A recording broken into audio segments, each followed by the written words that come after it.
嗱，俾大家可以喺度欣賞到我哋天文台歷史嘅真係嘅歷史文物啊！咁喺呢一度都略略簡短咁樣介紹一下香港天文台嘅歷史啦。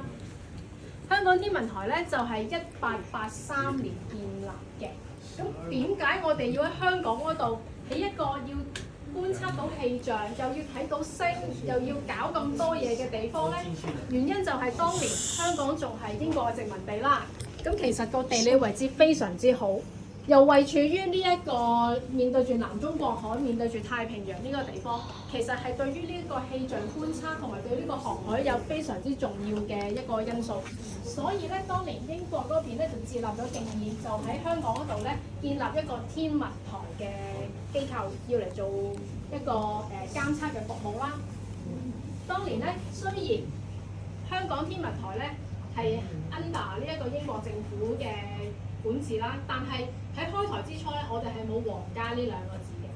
當年第一任嘅台長杜伯克博士同埋佢嘅助手霍格先生嚟到香港嘅時候咧，我哋只不過真係叫香港天文台嘅啫。後來係因為做咗10幾年嘅時候，英國嗰邊發覺，咦，我哋香港天文台做得幾好喎，咁於是乎咧就係即係稟報翻俾當年嘅英皇。就係話，喂，香港天文台做得好喎，不如我預設翻皇家呢兩個字俾佢，等佢威威下啦。咁所以咧，我哋見到香港天文台咧，先至會加咗皇家呢兩個字嘅，冇錯啦。咁佢變咗皇家香港天文台。咁但係97年之後，當然我哋已經係脫離咗殖民統治啦，所以咧我哋就變翻我哋原本個名稱叫做香港天文台啦。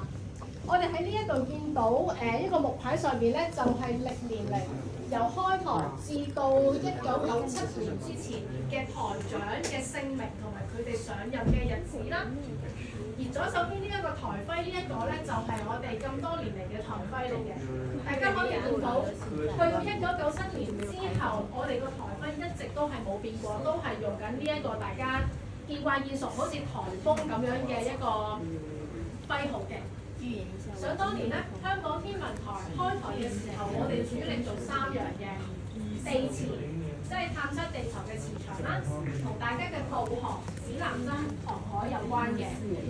氣象觀測啦，咁當然係同大家所熟知嘅天氣預報、天氣報告有關啦；授時，即係大家嘅計時有關嘅。授時呢一樣嘢咧，頭先我哋亦都有略略講過啦，喺戰時嗰度就係要靠個中星儀睇下個星星同埋個太陽幾時去經過香港指午時而斷定12點係幾多，從而去校準每一日嘅時間落。咁啊 Chris 而家喺度手指住呢一個咧，就係當年中星儀啦，就係頭先有略略提過擺喺香港指午時嗰個中星位嗰度嗰個儀器。咁呢